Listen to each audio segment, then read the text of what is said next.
Hey guys, Abhishek here. Today I came with another very short video on a very important and interesting topic on principal component analysis or PCA and how it actually works.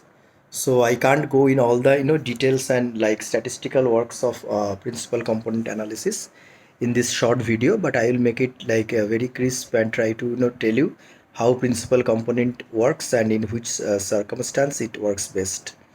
So as I mentioned in my prior statistical video as well, while you are building a model or during a model building, the first phase is to analyze the data and to understand the data, how it actually works. So at part of that data analysis, one very important aspect is EDA or exploratory data analysis. And as part of exploratory data analysis, we have few parts of it. One is like hypothesis testing or like in ANOVA or like analysis of variance testing, and then there can be like regular data wrangling kind of steps, and then there can be PCA or principal component analysis. So today we are going to discuss on PCA or principal component analysis. So what happens is generally when you build a model, so before you are building a model, during building a model, what happens is like there can be, like as I mentioned last time also, it can be supervised learning or it can be unsupervised learning, right? So in case of supervised learning, there is a specific dependent variable. In case of unsupervised learning, there is no specific kind of dependent variable. So mostly in case of when you have like dependent and independent variable, so it can be like univariate analysis, it can be multivariate analysis. So univariate analysis means there is suppose a single independent variable and single dependent variable, and you are kind of try to build model based on that. And for multivariate analysis, it can be multiple independent variable and a single dependent variable kind of thing. Now, when you are thinking about univariate scenario, so that overall gravity is much limited because there is only one independent variable. So your scope is definitely limited based on your available data. But in case of multivariate data analysis scenario, your scope is much bigger and your gravity of the circumstances is much higher. Why so? Because you have multiple independent variables, so you have to kind of understand all those independent variables and how much they are related or not, and based on that you have to predict your ultimate outcome. So now the question comes here is when you are building this model, before building the model, you have to understand like the relationship among your independent variables. And when you have independent variables are too much related or correlated or too much related on each other, so then at that point of time what might happen is your model building can be affected, or it can be misleading, because moment there is a higher relationship among your independent variables, which calls in terms like multicollinearity, it actually hampers your predictive model building. So as it hampers the model building, so what we can do is we can have a different aspect of it. So instead of having, suppose I'm just giving a very like a basic level example. Suppose you have say last name, middle name and full name, and definitely these three things definitely denote one particular person, right? So now two way you can think. One is like instead of having three different observations or three different variables or three different independent variables, you can have only one full name, and that full name can actually represent your last name, middle name and first name. So you need not to have three variables, you can have just one variable which will be doing the same work. That is the one aspect. And the second aspect, at a very basic level, you think of it like you have say height and weight. Now kind of like just think of it as like very like basic point of view. Say suppose a taller guy, say a guy who is having like 6 feet 2 inches tall, he is, so generally he or she tends to be have more weight than a person who is having like say who is having a height of say 5 feet 4 inches, right? It's a general thing. You have more height, you can have, or you tend to have more weight. Definitely it can have exception. Like shorter guy can have like more weight, definitely, and other way around. But those are kind of an exceptional data handling scenarios. So if you think like that, so a height and a weight definitely are a high correlated data. So based on that, if you try to build a model, it can be kind of sometimes misleading. So in these two kind of scenarios, basically what you can do is you can like do a dimensionality reduction kind of a thing. It calls a dimensionality reduction because from a higher dimension you are basically try to come down to a lower dimension. So both things you can do. One is like, you have multiple observations.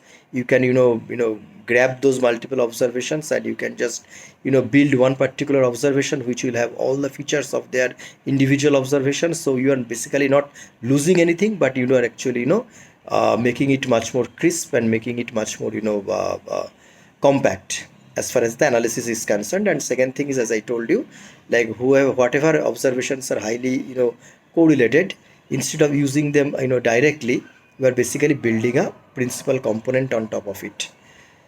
So this is the main, advantage of using principal component analysis, or principal. This is the basic concept of, dimensionality reduction or featured engineering. It is having various names.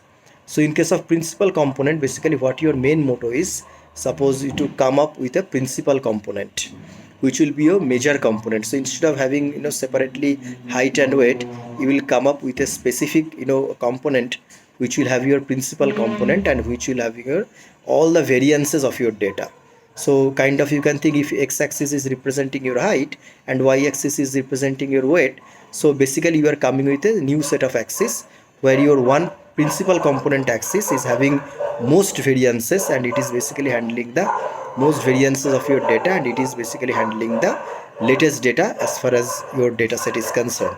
And then there will be on top of it, there will be an orthogonal axis, and that orthogonal axis, which is basically in terms of statistics kind of independent to the principal component axis. So it will again handle the variances, but mostly the, exceptional situations, as I told you, in case of height and weight analysis.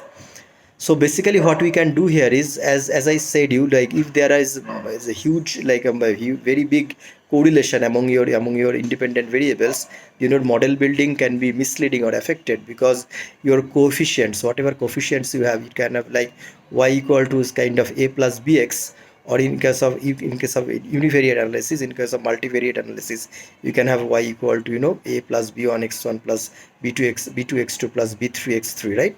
Where this y is definitely, it is your like dependent variable, which is dependent on your independent variables, which are represented by x in case of univariate analysis, or x1 x2 x3 in case of your multivariate analysis. And other things like b1 b2 b3, they definitely, these things are representing your coefficients, and definitely you have slope as represented as a.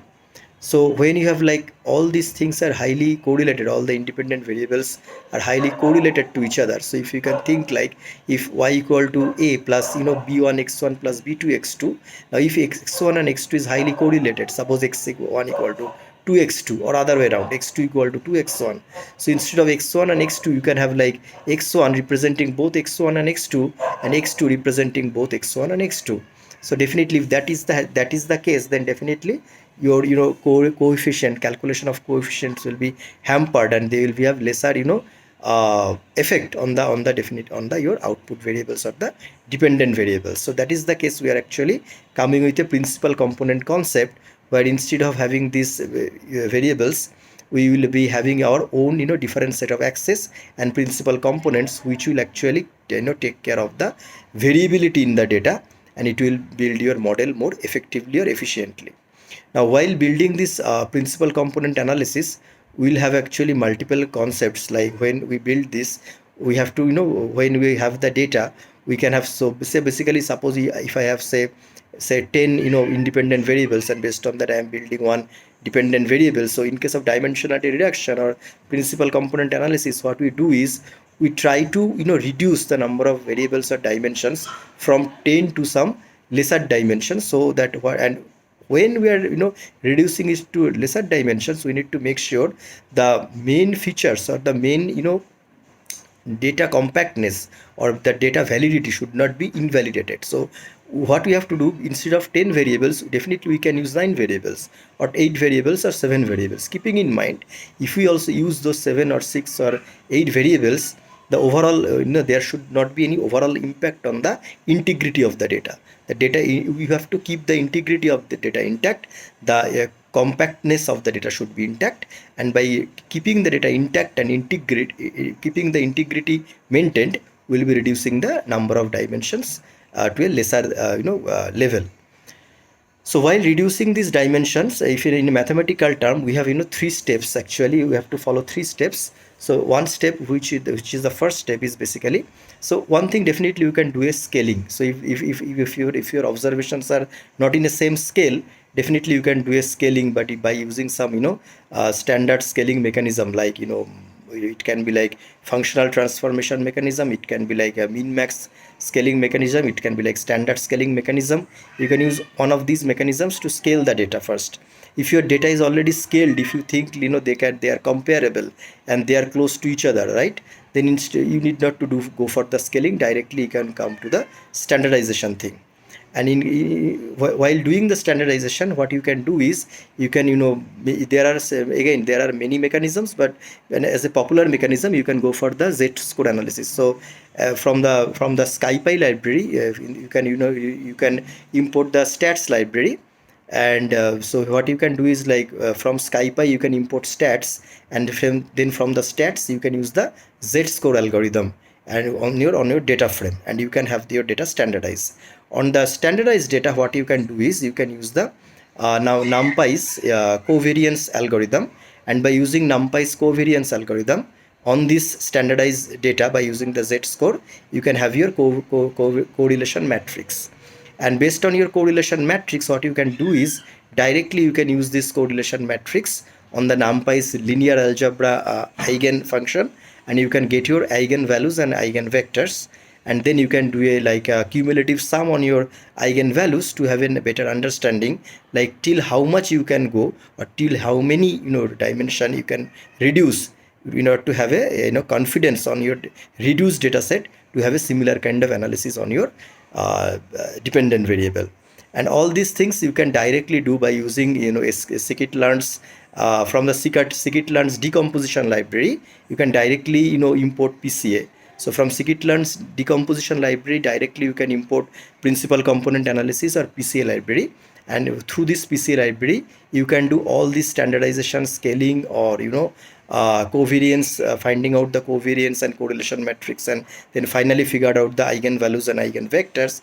All these kind of things directly you can do by using the PCA function of your decomposition library from the scikit-learn. So I think for today, I think that's it. And so what I wanted to say you, like, before you are trying to do your model building, before that you can do kind of an exploratory data analysis. And as part of your exploratory data analysis, you can do a PCA, or principal component analysis. So you can do a featured engineering, where you can do some dimensionality reduction, as well as you can come up with some principal components, so that you can with your reduced number of dimensions, you can have the same impact on your overall outcome of your overall model. So that's it for today. Thank you for watching. Bye.